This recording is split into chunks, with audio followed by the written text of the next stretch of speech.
আসসালামু আলাইকুম সুপ্রিয় দর্শক, আশা করি সবাই ভালো আছেন। আপনাদের সুস্বাস্থ্য কামনা করে আজকে আমি আপনাদের সামনে ট্যাংরা মাছের ভিডিও নিয়ে হাজির হয়ে গেছি। আজকে আমি আপনাদের সামনে আলোচনা করব ট্যাংরা মাছ চাষ সম্পর্কে, এমনকি আপনার গুলশা মাছ চাষ সম্পর্কে। এই দুটি মাছ চাষ সম্পর্কে আপনার কিছু পর্যবেক্ষণ ও কিছু যত্নশীলতা রয়েছে যা আপনারা জানেন না। যেমন তার মধ্যে রয়েছে আপনার গুলশা মাছ ও ট্যাংরা মাছের খাবার কি ও কী নিয়মে খাবার দিতে হবে। 2 নম্বর টপিকটি হচ্ছে গুলশা ও ট্যাংরা মাছের অক্সিজেন ফেল হয় কেন, অক্সিজেন শর্ট হয় কেন, বা গুলশা মাছের পোনা কেন বেসে যায় বা ট্যাংরা মাছের পোনা কেন বেসে যায়, এই সম্পর্কে কিছু আলোচনা করব।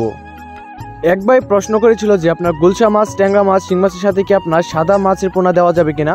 তো আমি বলবো যে হ্যাঁ, আপনারা সাদা মাছের পোনা দিতে পারবেন। সাদা মাছ বলতে আপনার কার্প জাতীয় মাছের পোনাগুলোকে সাদা মাছ বলে থাকে সাধারণত।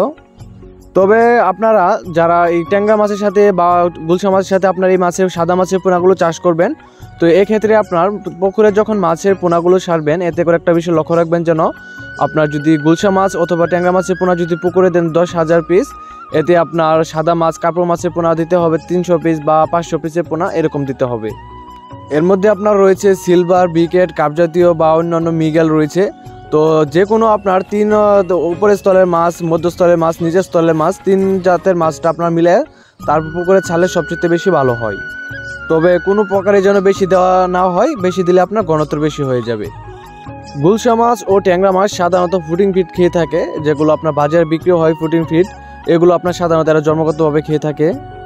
তবে মিনিমাম আপনার 20 থেকে 25% আমিষযুক্ত খাবার, প্রোটিনযুক্ত খাবার আপনাকে এগুলোকে দিতে হবে। আর হ্যাঁ, অবশ্যই সকালে এবং সন্ধ্যার দিকে খাবারটা দিতে হবে, কেননা আপনার এই সকাল অথবা সন্ধ্যার সময় আপনার এই 2 সময়ে গুলশা মাছ ও ট্যাংরা মাছের পোনাগুলো প্রচুর ভাসে, যার ফলে আপনার খাবারটা ভালোভাবে তারা শোষণ করতে পারে। আর যারা আপনার রেণু চাষ করবেন বা পুকুরে রেণু ছাড়বেন, তাদের জন্য আপনার রয়েছে যেগুলো আপনার রেণু মাছকে খাবারটা দিবেন, সেটা হলো আপনার সরিষার খোল বা পচা খোল রয়েছে, সেগুলো দিবেন। যেরকম আপনার 3 থেকে 4 দিনের পচানো সরিষার খোল যেটা রয়েছে সেটা আপনার পানির সাথে মিক্সচার করে তারপর আপনার ছিটিয়ে সারা পুকুরে দিয়ে দিবেন। আর হ্যাঁ, অবশ্যই রেণু ছাড়ার আগে আপনার হাঁসের ডিমের কুসুম পানির সাথে মিক্স করে তারপর দিতে হবে প্রথম দিকে, এটা রেণু ছাড়ার প্রথমে। আর তারপর যখন আপনার সাইজ হয়ে যাবে তখন আপনার দিবেন সরিষার খোল পচাইয়া, তারপর সারা পুকুরে ছিটিয়ে দিবেন পানির সাথে। তো অনেক সময় দেখা যায় যে আপনার গুলশা মাছ ও ট্যাংরা মাছ বেসে যায়, অক্সিজেন ফিল করে পুকুরে আপনার অক্সিজেন শর্ট হয়ে যায়। তো এই সময় আপনারা কি করবেন?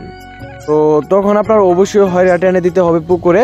আর পাশাপাশি আপনার অতিরিক্ত খাদ্য দেওয়ার পরে আপনার পানি নষ্ট হয়ে যেতে পারে, পুকুরে তলদেশে গ্যাস হয়ে যেতে পারে, তখন অবশ্যই আপনাকে পানি পাল্টায় দিতে হবে বা আপনার পানি একটু বাড়ায় দিতে হবে।